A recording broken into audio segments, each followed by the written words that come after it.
Assalamualaikum warahmatullahi wabarakatuh. Innal hamdalillah nahmaduhu wa nasta'inuhu wa nastaghfiruh wa na'udzu billahi min syururi anfusina wa min sayyiati a'malina. May yahdihillahu fala mudilla lahu wa may yudlilhu fala hadiyalah. Asyhadu an la ilaha illallah wahdahu la syarika lah wa asyhadu anna Muhammadan abduhu wa rasuluh la nabiyya ba'dah. Allahumma shalli wa sallim ala sayyidina Muhammad wa ala alihi wa sahbihi wasallam. Bapak Ustadz Sukino yang saya hormati, Bapak dan Ibu-ibu jamaah pengajian pagi Ahad yang berbahagia. Pertama-tama marilah kita panjatkan puji dan syukur kehadirat Allah Subhanahu wa taala karena kita dikaruniai kesehatan, ya, kebugaran, sehingga kita dapat bertemu dan bertatap muka pada pagi hari ini. Sebenarnya saya besok pagi, ya, akan bersama-sama dengan jamaah nanti yang akan hadir di lapangan Manahan untuk bersama-sama kita sholat Idul Adha 1437 Hijriah. Nah, setelah itu atas saran Bapak Ahmad Sukino, mungkin nanti kita menyaksikan penyembelihan hewan korban, ya.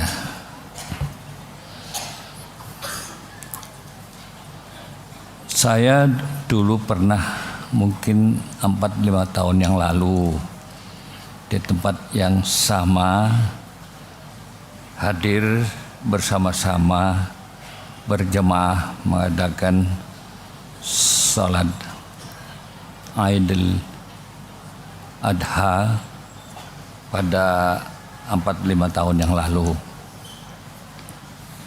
Sejak itu dan sampai hari ini saya bangga, ya, dan mengapresiasi kepada jamaah MTA, kebanyakannya MTA tentu kan, itu yang luar biasa, ya. Ketika selesai sholat Id itu bersih, luar biasa, tidak ada lagi sampah, ya, yang kalau di mana-mana di tanah air kita ini tidak terjadi seperti itu, ya. Di mana-mana bekas koran, ya, yang mereka itu sholat itu berhamburan luar biasa.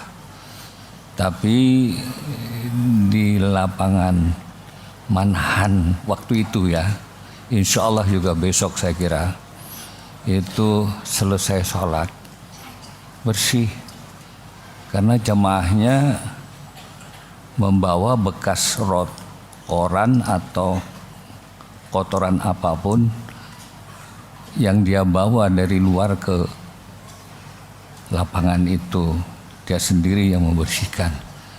Itu luar biasa. Yang kedua, jumlahnya itu besar.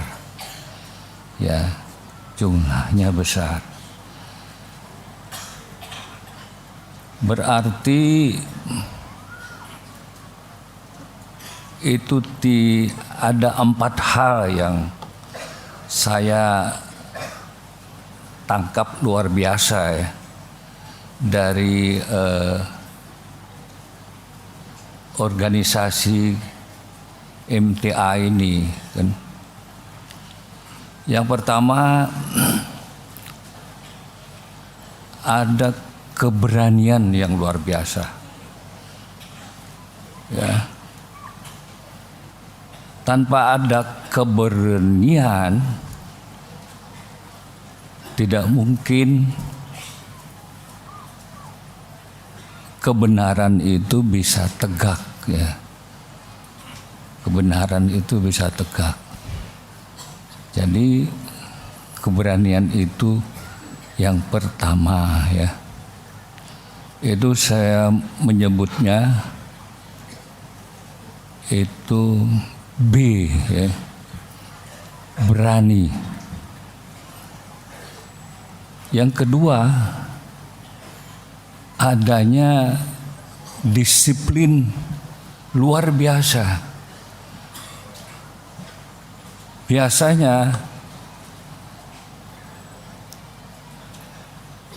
yang disiplin itu atau budaya disiplin itu hanya di negara-negara berkembang, itu hanya angkatan. Apakah itu militer, ya? Apakah itu polisi, ya? Yang disiplin itu hanya di negara-negara berkembang. Apa? Mereka itu kalau keluar itu harus berpakaian rapi. Tali sepatu pun kalau tidak benar itu dirapikan. Karena disiplin. Karena disiplin. Di tempat kita dan di negara-negara berkembang juga itu sipil itu kurang disiplin. Kita lihat saja pada hiruk-pikuknya lalu lintas, kemacetan itu karena kurang disiplin ya. Begitu juga antri, gak ada budaya antri yang baik itu. Nah, jadi disiplin. Kaitannya dengan berani tadi itu, keberanian mengungkap kebenaran itu tidak bisa berhasil kalau tidak ditegakkan dengan disiplin atau konsistensi. Saya tertarik di mana ada majelis taklim, pengajian itu ada absensi. Kalau tidak hadir tanpa alasan yang dapat diterima sampai 3 kali, konon yang saya dengar, ya udah keluar aja, karena merusak budaya disiplin yang ditegakkan tadi itu.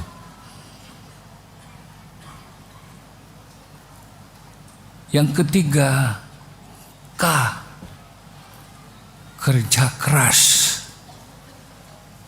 Kita tidak mungkin tidak mau kerja keras.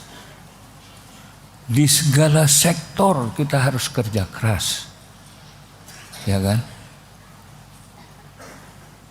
apakah di pekerjaan kita, apakah di sawah, apakah menjadi buruh, apakah PNS, ya, apa saja kita harus kerja keras.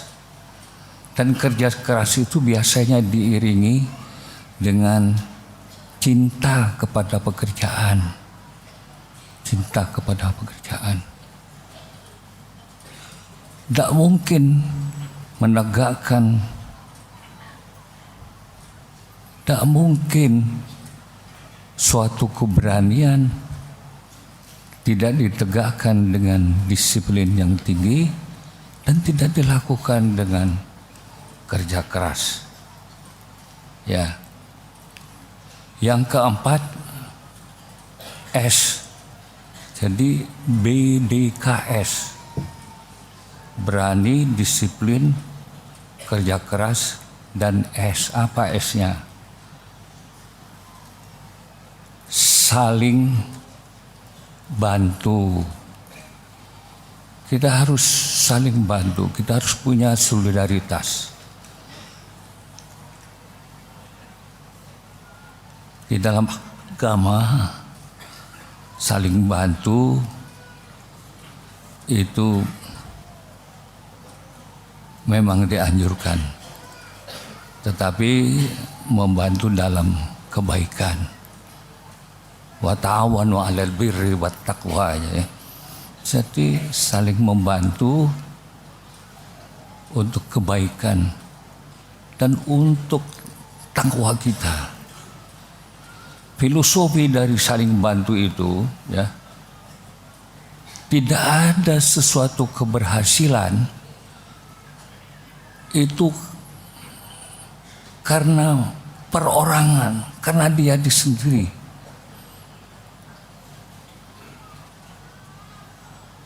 Keberhasilan Ustadz Ahmad Sokino itu bukan keberhasilan beliau. Itu keberhasilan karena didukung, dibantu oleh pengurus aparat yang membantunya dan dibantu oleh jamaahnya, anggotanya, bapak-bapak sekalian. Jadi ada keberhasilan dalam program-program itu adalah keberhasilan bersama karena saling membantu. Orang-orang di kota tidak bisa hidup kalau tidak dibantu orang-orang yang di desa. Orang-orang di desa lah mensuplai sayur mayur, mensuplai sembako, ya, dan sebagainya. Oleh karena itu mestinya menurut agama tidak ada jurang kaya miskin itu. Orang kaya itu tidak ada kalau tidak ada orang miskin, kan? Tidak ada penindasan orang kaya, tidak ada penindasan orang-orang kota pada orang-orang desa. Inilah. Jadi itu, ya. Jadi saya lihat BDKS itu memang, saya bukan ilmu gatok, ya. Itu, dan saya juga bukan motivator, ya, seperti apa Teguh, Mario Teguh, ya. Ya, tapi saya pikir 4 hal itu penting kita miliki, ya, penting kita miliki, ya. Di samping itu, kita harus belajar, ya. Seumur hidup kita ini belajar. Karena dalam agama Islam itu belajar itu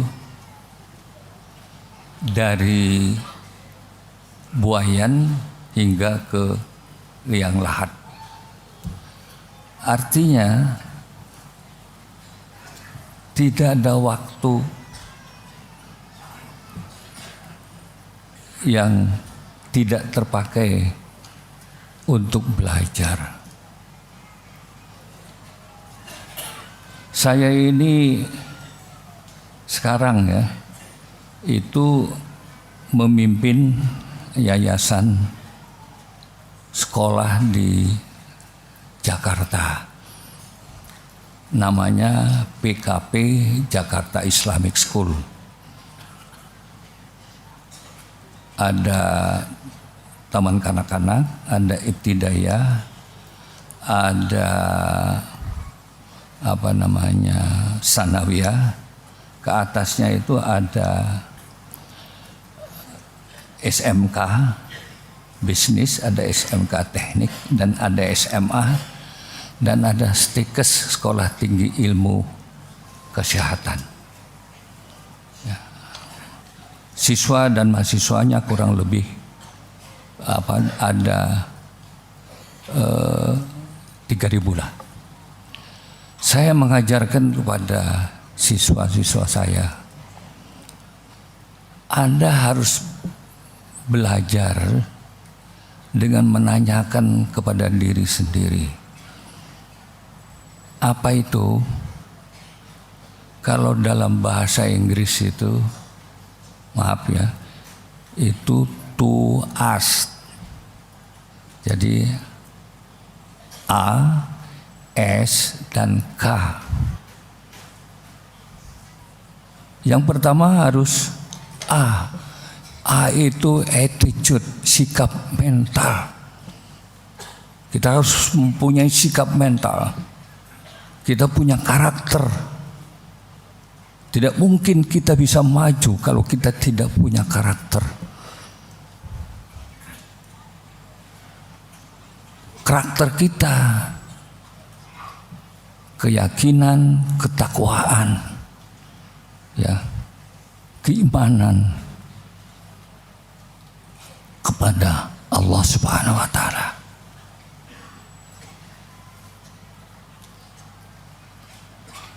Nabi Ibrahim alaihissalam itu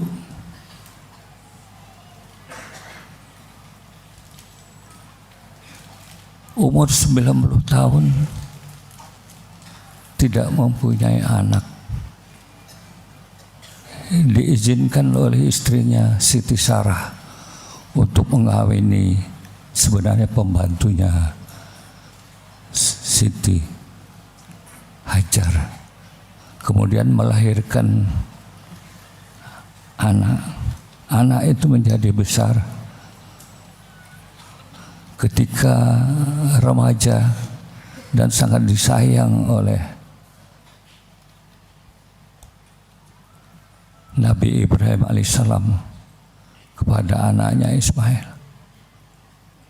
Kok diperintahkan oleh Allah untuk menyembelih?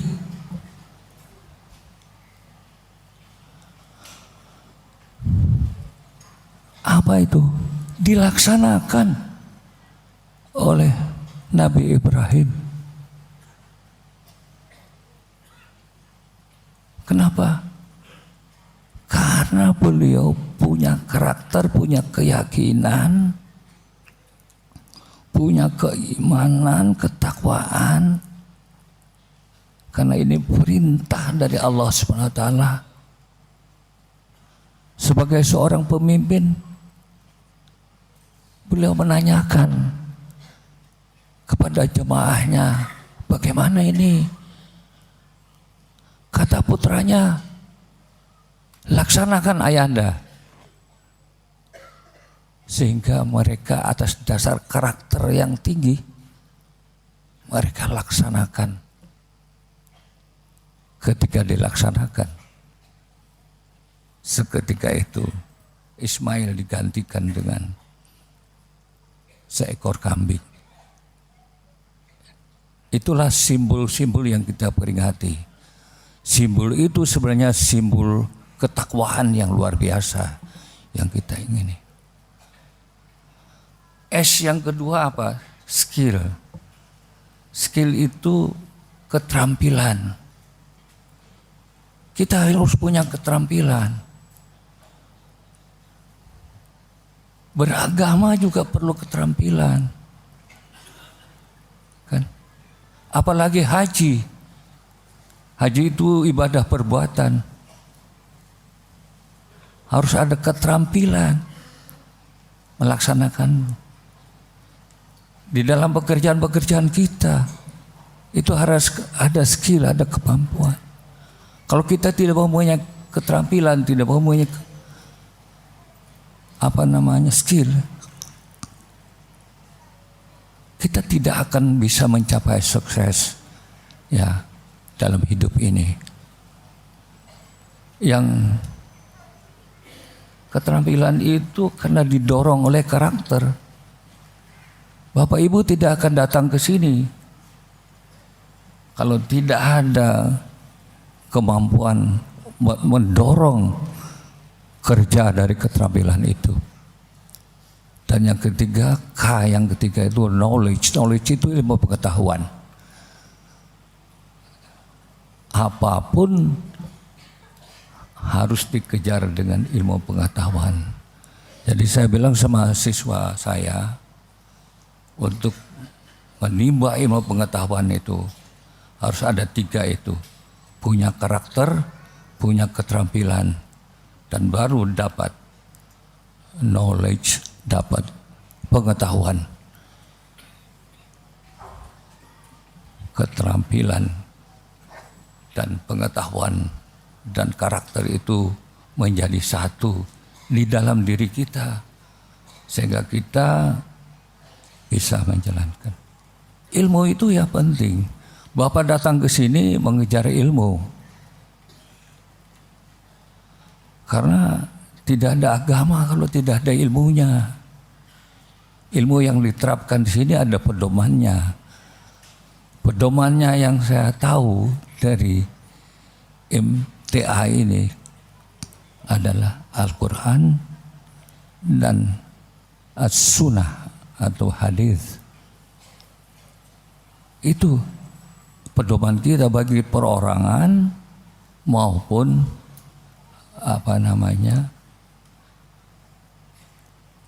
kelompok. Ibu bapak datang ke sini itu menghadiri suatu jamuan silaturahim, jamuan silaturahmi. Karena berilmu, kita datang ke sini dengan niat ibadah, ingat silaturahim, dengan ingat silaturahmi, maka kita ini mendapatkan ganjaran dari Allah Subhanahu wa Ta'ala. Karena sebagaimana kita ketahui semua,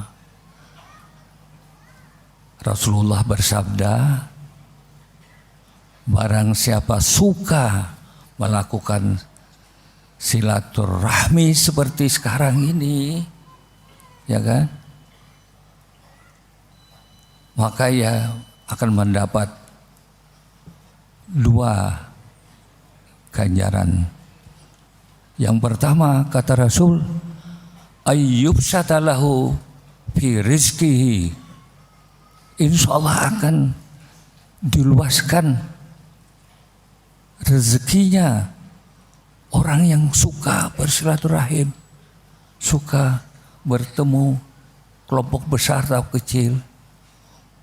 Mungkin ada peluang-peluang bisnis yang ditawarkan oleh teman-teman kita dan sebagainya. Tidak sekarang, entah nanti rezeki kita diluaskan. Asal kita suka silaturahim. Itu jaminan dari sabda Rasul. Yang kedua kata Rasul, ayyun sa'alahu fi atharihi, insya Allah akan dipanjangkan usianya.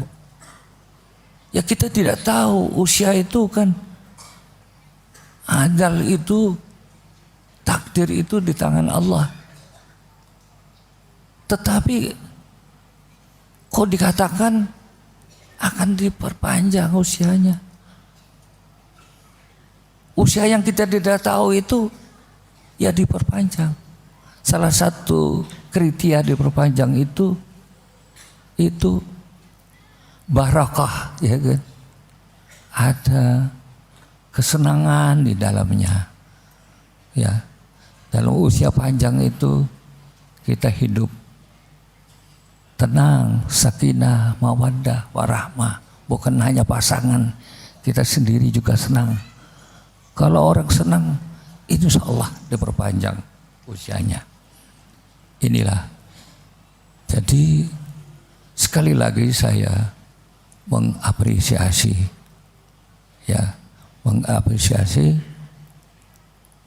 apa yang ada di lingkungan MTA ini. Saya pernah mengatakan kepada teman-teman, bukan ilmu apa-apa ya, kita diberi oleh Allah tangan. Tangan ini simbol produksi, bekerja.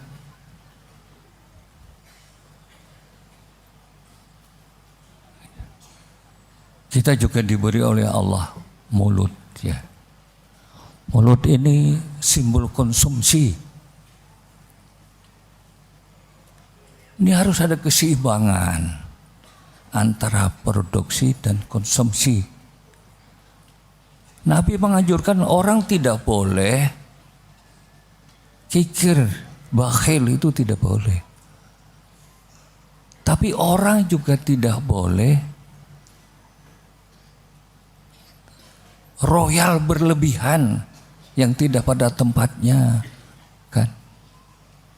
Harus ada keseimbangan, tidak boleh besar pasak daripada tiang.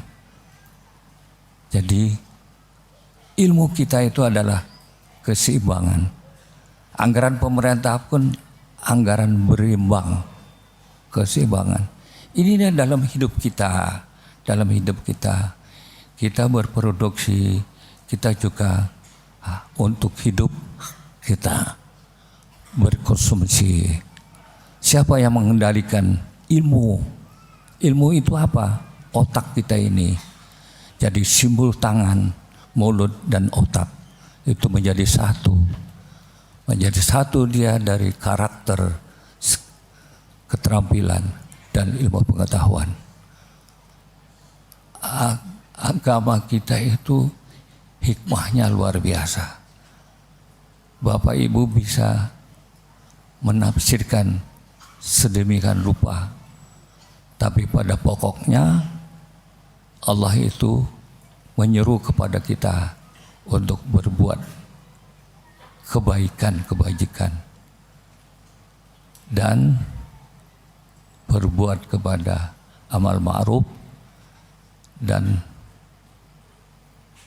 menahan diri atau melanggar dari nahi mungkar. Wal takum minkum ummatu yad'una ilal khairi ya'muruna bil ma'ruf wa yanhauna 'anil munkar.